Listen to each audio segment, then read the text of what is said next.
ನದಿಯ ಪಕ್ಕದಲ್ಲಿರುವ ಒಂದು ಸಣ್ಣ ಹಳ್ಳಿಯಲ್ಲಿ ಅರ್ಜುನ್ ಮತ್ತು ಕಾವ್ಯ ಎಂಬ ಇಬ್ಬರು ಸ್ನೇಹಿತರು ವಾಸಿಸುತ್ತಿದ್ದರು.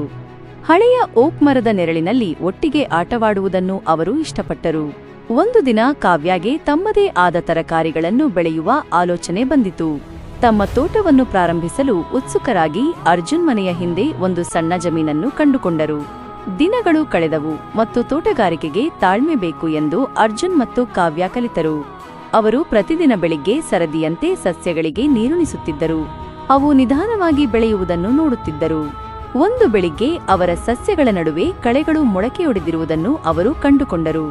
ಉದ್ಯಾನವನ್ನು ಅಚ್ಚುಕಟ್ಟಾಗಿ ಇಡುವುದು ಕಠಿಣ ಕೆಲಸ ಎಂದು ಅರಿತುಕೊಂಡು ಅರ್ಜುನ್ ಮತ್ತು ಕಾವ್ಯ ಅವುಗಳನ್ನು ಹೊರತೆಗೆಯಲು ಇಡೀ ದಿನ ಕಳೆದರು. ವಾರಗಳು ಕಳೆದವು ಮತ್ತು ಅವರ ಕಠಿಣ ಪರಿಶ್ರಮಕ್ಕೆ ಫಲ ಸಿಕ್ಕಿತು. ಅರ್ಜುನ್ ಮತ್ತು ಕಾವ್ಯ ತಮ್ಮ ಮೊದಲ ತರಕಾರಿಗಳನ್ನು ಕೊಯ್ಲು ಮಾಡಿದರು. ಪ್ರಕಾಶಮಾನವಾದ ಕೆಂಪು ಟೊಮೆಟೊಗಳು ಮತ್ತು ಗರಿಗರಿಯಾದ ಹಸಿರು ಬೀನ್ಸ್. ಅರ್ಜುನ್ ಮತ್ತು ಕಾವ್ಯ ತಮ್ಮ ತರಕಾರಿಗಳನ್ನು ನೆರೆಹೊರೆಯವರೊಂದಿಗೆ ಹಂಚಿಕೊಳ್ಳಲು ನಿರ್ಧರಿಸಿದರು.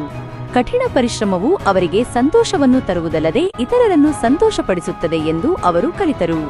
ತಮ್ಮ ತೋಟದ ಮೂಲಕ ಅರ್ಜುನ್ ಮತ್ತು ಕಾವ್ಯ ಕಠಿಣ ಪರಿಶ್ರಮ ಮತ್ತು ತಾಳ್ಮೆಯ ಮೌಲ್ಯವನ್ನು ಕಲಿತರು.